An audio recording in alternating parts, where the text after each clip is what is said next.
So, first of all, my condolences to you and to your family. I want to first get your reaction to not only the Buffalo shooting here, but the fact that there were 4 mass shootings over the weekend. Now, that resulted in 14 people being killed, another 22 people being injured here in America. What is your reaction to that? Well, I'm not surprised, and that's actually pretty bad, the fact that we are not surprised that this is happening. My life, it's surrounded by shootings that happen every single day in different places around the nation. I find this terrible. I don't think that we deserve this. I think that our politicians are doing very little to stop this from happening, and we're getting used to it. And in this case, in the particular case of Buffalo, you also have to understand that that was a permitted purchase weapon. An 18-year-old was able to buy that weapon.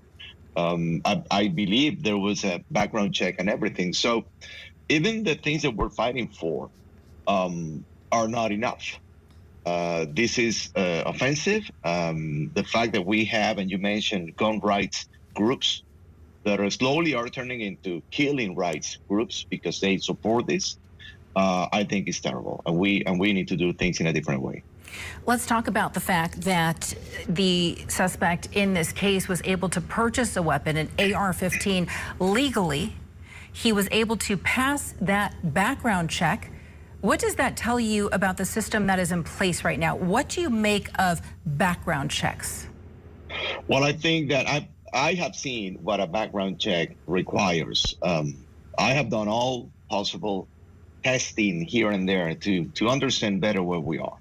And there are so many paperwork when you go to the doctor that will be way harder than filling out a paper for your background check. It's very hard to fail that test. In addition to that, I can tell you that it's part of what we do. It's part of our tradition, and it's part of our identity as Americans. There is a certain amount of people that sell guns. The gun industry is making a lot of money, and it will be very expensive to change things. That's the whole point. Now, we want to save lives, and we're going to keep on doing what we do. It's incredible that after what happened here, and you just said it, you can see how the system is not helping, because what happened in Buffalo will happen again. And guess what? To all your viewers, maybe you're next. I don't see why not. So that's where we are.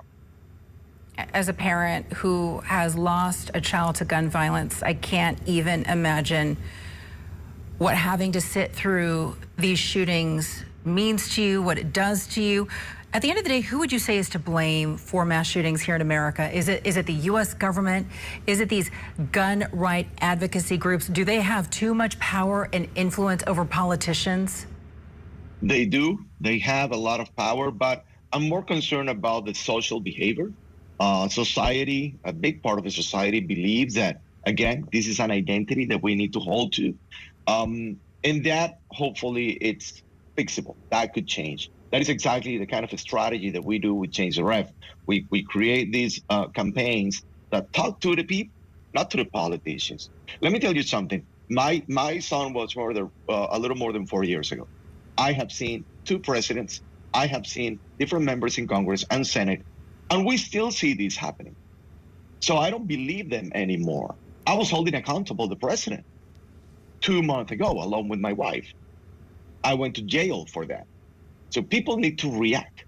We need to make sure that we understand that we are just potential victims in here. And by the way, it's not how I feel. It's how Joaquin felt that day, or the 10 people that died 2 days ago. How do they feel when they were going to the grocery store as a regular day and they got shot, which is a painful way of dying, by the way. So we need to do way more. Manuel, I mean, but what about the laws and regulations that stand right now here in this country? I mean, if you were the president of the United States, what changes would you want to see happen right now? What could happen at this point that could eliminate this problem in the United States? How did the United States handle this issue? Let me tell you, if I would be the president of the United States, it's a great question. No one ever asked me that before. I will talk right now, live, in live TV, so everybody can hear me, with a message of urgency of saving lives. We need to end with gun violence, and I am the president of the United States, and I am with you, with every single group trying to make this a better place. We need that leading voice. We don't have that leading voice. And by the way, you don't need to be Republican or a Democrat to understand and believe that saving lives is a pretty important thing for a first world nation. Shame on us. Every time I travel overseas and I see these countries that they don't really understand what's going on in here. Well, I don't get it. I don't understand. I was very clear to the president asking for specific things, including a universal background check. But as I told you before, that's not enough. So we need to consider ourselves people that deserve better. I don't want to see your kids dying. I already saw mine. And I believe that there is a young American generation that is making things in a different way. And they will, at some point, not 10, maybe 15, 20 years, things will be different. And those gun rights groups will be totally irrelevant, in my opinion. Manuel, I want to get your reaction to this before I let you go. The ATF, or the Bureau of Alcohol, Tobacco, and Firearms, is the smallest federal agency that exists. It is the smallest, yet they oversee all of the gun violence that is happening in the United States. Now, they have been without a director since 2013. I know, and that was one of the main calls that we asked President Biden. It's a political game, you know. Sometimes these politicians believe that naming someone or promoting a name, it's enough. And then it happens that goes into a never-end story of debates, and at the end of the day, more people lose their lives. So let's get serious with this. Why do the Republicans that are against this, and some Democrats too, believe that they are untouchable?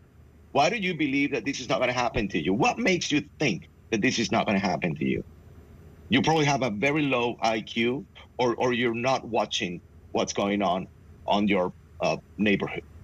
So specific things like that one, like a national director, it's mandatory. It should happen tonight. It should happen today. And this goes back to the question of what do I do if I'm the president? I will put up my sleeves and talk to the nation now, today. All right. Manuel Oliver from ChangeTheRef, thank you so much for taking your pain, putting it into action. Hats off to you. I'm so sorry for your loss. We appreciate your time today. Thank you for being with us. Thank you. Anytime, whatever you need.